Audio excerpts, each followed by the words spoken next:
Hello, my name is Becca Boone, and I'm one half of the Nest Project Community Interest Company alongside my colleague Claire Gebbett.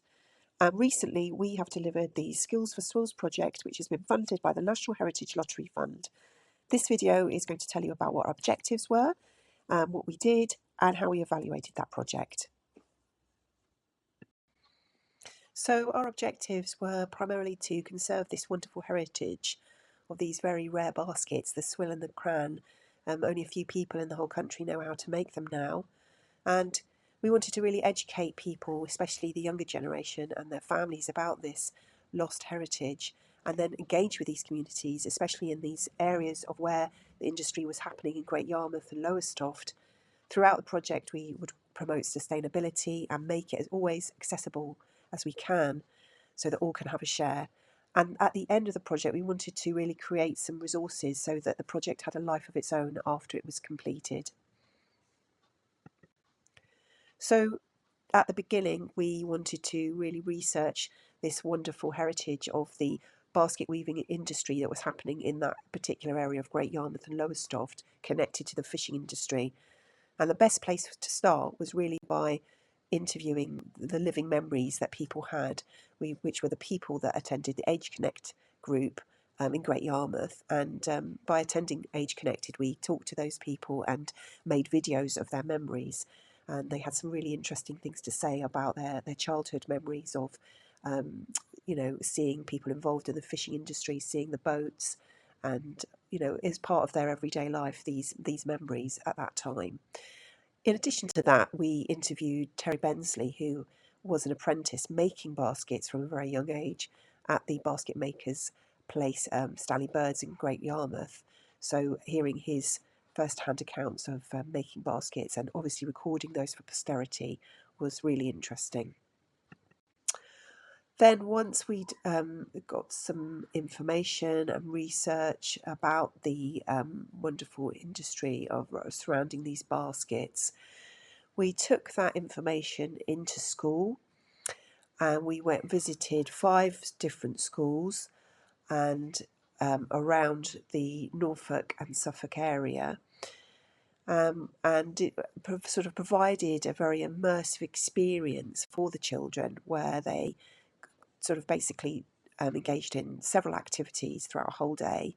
And we created a kind of a fish fair for the children to get involved with, where they had a go at making fish out of willow. They learned how to sing old sea shanties that the fishermen would have sung, and they danced, stripped the willow, and then at the end of the day put on this wonderful performance for the rest of the school and friends and family. And this then led into our work after school, where we got parents and carers involved in these activities as well, and the children were able to explain what they'd learnt to their families. And we had lots of very nice conversations and interactions with the communities of the schools. And we got them involved in the activities that we'd done in the schools as well, which they really enjoyed, all ages and from lots of different areas in Norfolk and Suffolk, so that was really good. This experience then helped us to form our activities for the Out There Festival in Great Yarmouth, where we engage with many people. Thousands of people attend that festival over 2 days, and we again took the project there and engaged the public so they could see the baskets. They learnt about the heritage of the area. They got involved in activities, and also some came along and shared memories and remembered the beautiful baskets being on the quayside and had stories to tell about that. With all these resources that we had made to take into schools and at festivals and different places that we'd worked, we collated all of this and put them in one place, several videos, worksheets, infographics, onto Times Educational Resource. So these were available for teachers to use in their schools, educators to use in their settings where they were interacting with people.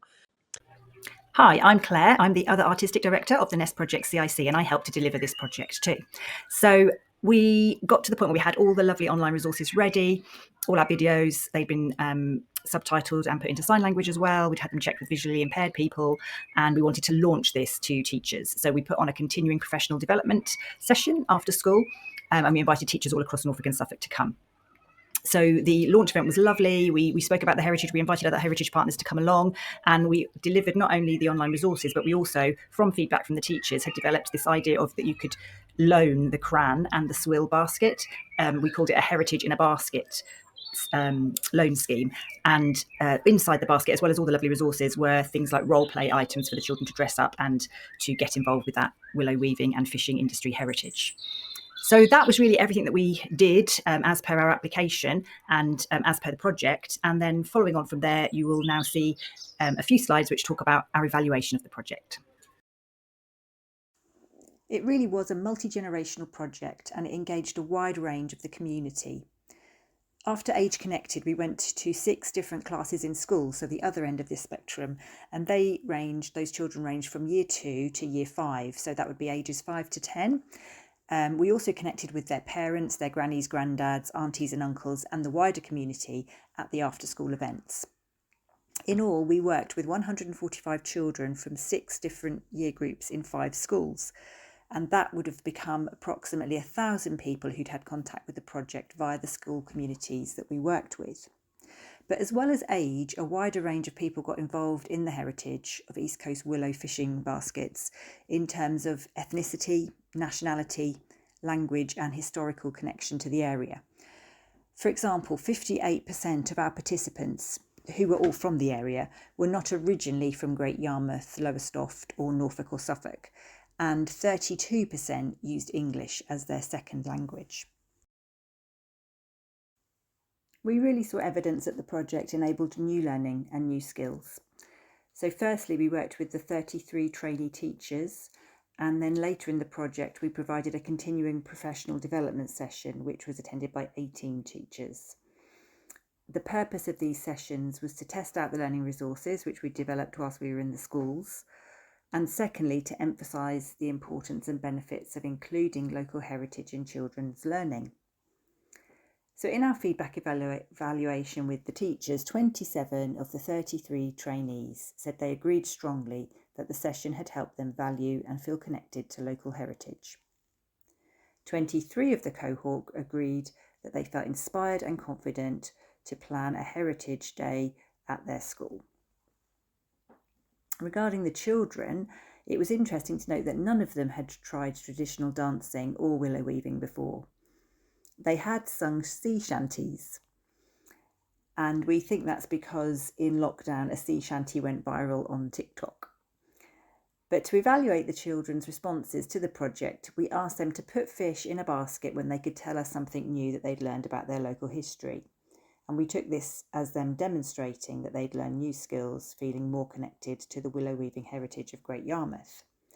We'd looked into evaluation methods for children via the Happy Museum website, and so we came up with a few more innovative ideas like the fish in the basket, but we also asked them to colour in fish to tell us how much they enjoyed the different activities. So the more fish that they coloured in, the more they had enjoyed that particular heritage activity of the day. So regarding the adults who joined the children in the project, of the ones that we surveyed, 5% of them had tried willow weaving before, and about 20% had tried traditional dancing. Most were interested in the heritage but didn't know much about it but wanted to learn. Many commented that they'd actually been wanting to try willow weaving but hadn't had the time or money. So we feel that the project was very valuable in helping participants gain skills. Also, one of our volunteers who helped us at the Out There Festival and at some of the public events later helped us with the video editing and was able to take on a paid role. So that was really good to see the progression of their role.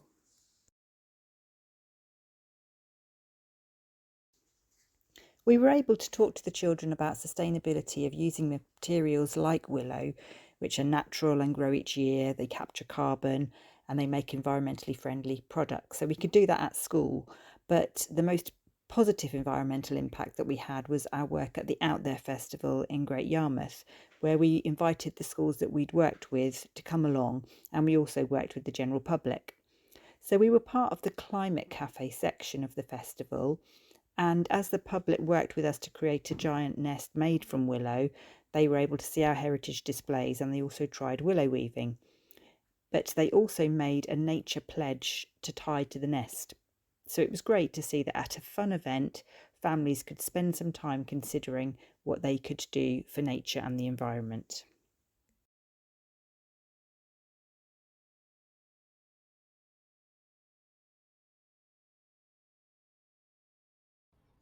Thank you for watching our Skills for Swills video.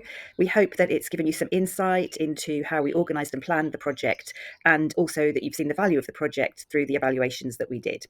On the following few slides, there are our recommendations and conclusions for the project, so please take a moment to read those, and thank you so much for watching.